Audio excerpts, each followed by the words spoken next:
Welcome, and thank you for tuning in to the Leadership Sovereignty Podcast. I'm your host, Ralph Owens, along with Terry Baylor. In today's episode, we'll answer questions such as, what does it mean to be a rescuer? Is being a rescuer helping or hurting? Can a persecutor and a rescuer be the same person? And can a rescuer be something other than a person? Enjoy the show. So the final piece in this equation is called a rescuer. So remember, we have a triangle. At the top, you have the victim. Let's say at the bottom left-hand corner, you have the persecutor. And now we're going to finish it up with the rescuer.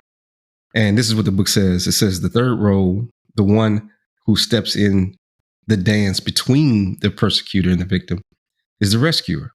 The dictionary defines the verb rescue this way: to free from confinement, danger, or evil, to save or to deliver. The rescuer may also try to alleviate or lessen the victim's fear or other negative feelings. Here too, a rescuer isn't always a person.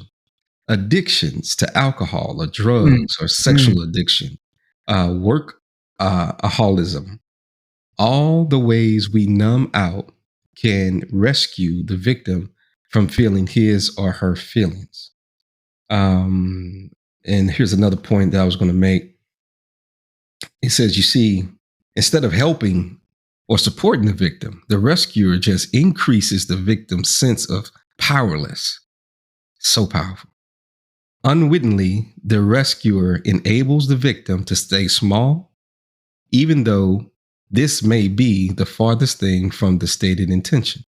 The victim ends up feeling ashamed and guilty for needing to be rescued and becomes dependent on the rescuer for a sense of safety. That is so heavy, man. Wow. That is so heavy, because I see that in our society in so many different ways. Yeah. Right? I see it in scrolling. Yes. Scrolling is a rescuer. It Twitter is. It's a rescuer, It man. is to distract your mind. Yep. From what's happening, right? Yep. Right. To distract your mind from the persecutor. Yep.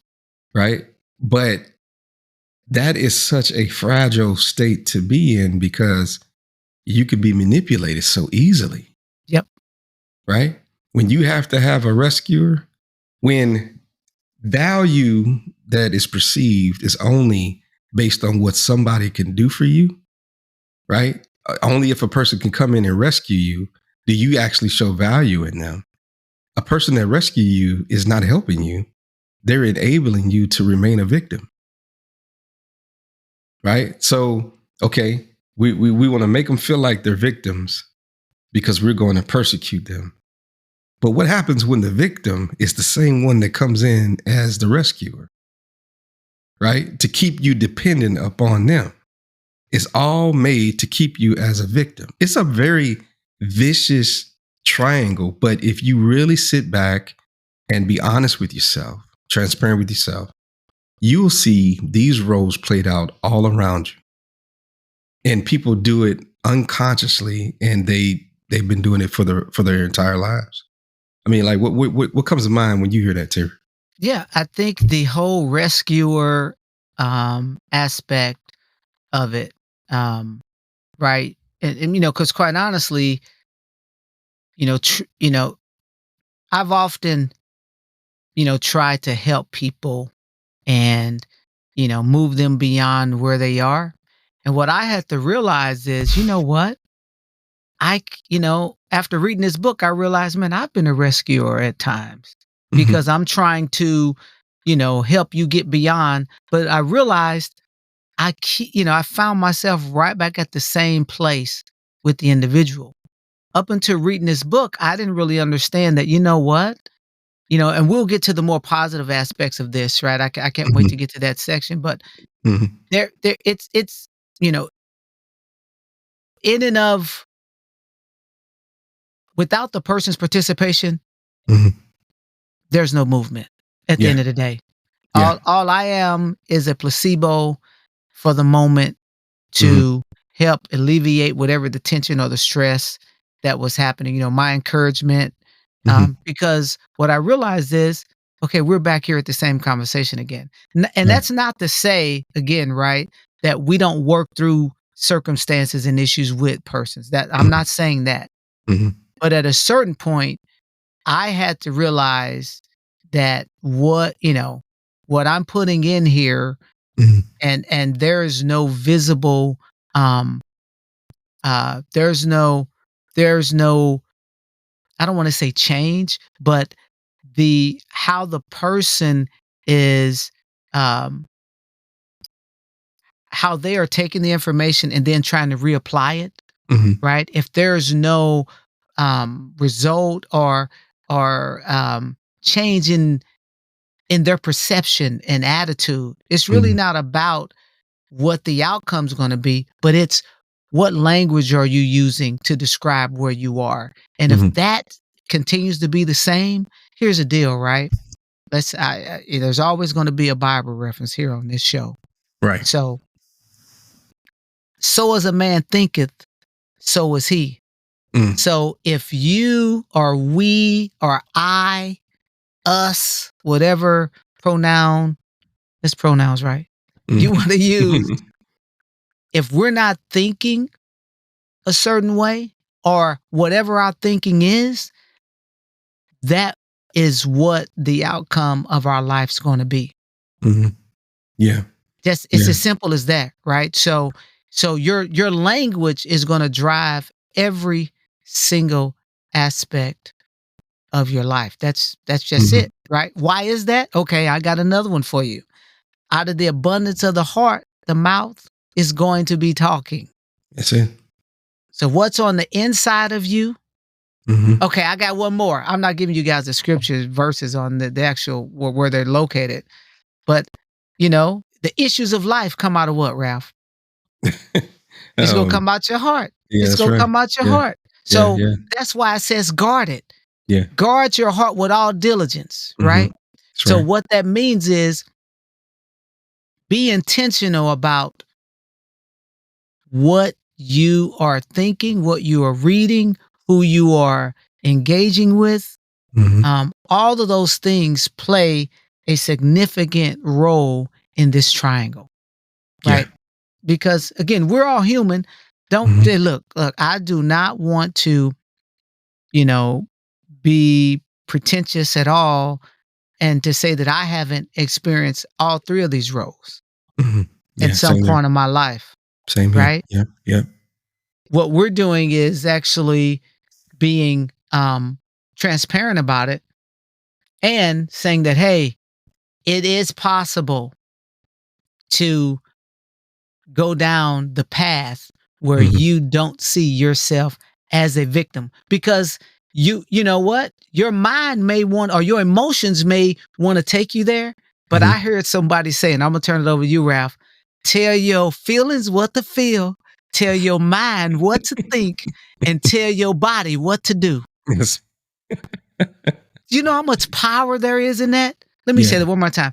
Tell your feelings what to feel, Mhm. tell your mind what to think, and Mhm. tell your body what to do. That's powerful. Yeah. Yeah, that's powerful. So much in there. I was thinking back to what you were saying about um, how you found yourself being a rescuer, and so have I. Um, I was reading this in a book today. It says, "A man convinced against his will is still of the same opinion, still," Mm, which basically means that if a person doesn't want to change, no matter how much you want to tell them, they need to do this and they need to do that. If in their heart they don't want to change, it doesn't matter what they say, they're not going to change.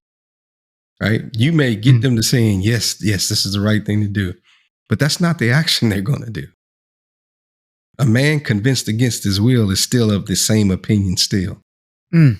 There has to be true change, right? And I think that's where you were kind of going with that too, Terry, is that we've all, being a rescuer to some degree has a lot to do with intent.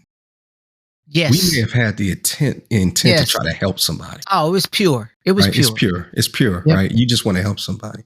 Yep. But by eliminating the pain for them sometimes, all you've done is enable them to continue to be a victim, right? And we don't want to see them hurting, or we don't want to see them go through this, so we're going to take the pain away from them, right? But at the same time, sometimes the rescuer is a person who has created this identity where they have to be saving somebody all the time. Yep.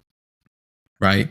And if they don't have that, then they don't have purpose in their life. Right. And God didn't create us to save anybody. The only thing we can do is lead them to Him. Yes. Right. It's not in our power to do so. So that rescuer role, that rescuer mentality, people who identify themselves with that, I have one person that I have in mind right now. And this person just goes around everywhere they go trying to fix everybody's problems, right? Can't fix their own, but always trying to fix everybody else's problems. And if you remove their ability to fix everyone else's problems, they start having a meltdown and they don't know how to handle it because they've identified themselves as a rescuer. And if you remove their ability to rescue, then they feel like they don't have purpose anymore. Right? Wow. Any thoughts on that, too? Wow, I think I'm chewing on that one. I'm chewing on that one because I think it's a distraction, right? It's a distraction for them, right? Essentially, they've become their own rescuer in a way, right? So they're playing the rescuer in their life because it's no different than the scrolling. It's no different than the alcohol. Right. It's no different than the addiction, right? And so really, um, they want the gratification of the person or individual or circumstance, whatever, saying, "Thank you, you did this," because it gives them a sense of validation and self-worth.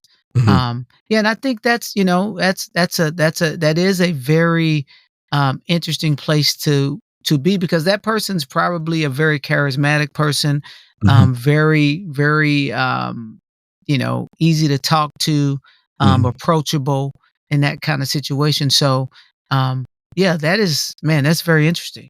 Yeah, it's pretty powerful, man. It's pretty powerful to think of a person who identifies himself as a rescuer. Because to your point, and I never thought about it until you just said it, Terry. They use that as a distraction not to deal with the issues of their own life. Yeah, Well, I'm just taking that from what you said. They're helping everybody else, but right. they have so much, so much stuff going on. And man, look, this thing it's complicated. That's all I'm gonna say. There's levels. There's levels to this thing. There's levels. Thank you for listening to the Leadership Sovereignty Podcast. We hope that you not only enjoyed the content, but gained something to help you on your personal leadership journey. Feel free to reach out to us on X and Instagram under the handles Leadership Sovereignty. Until next time, stay safe, peace, and blessings.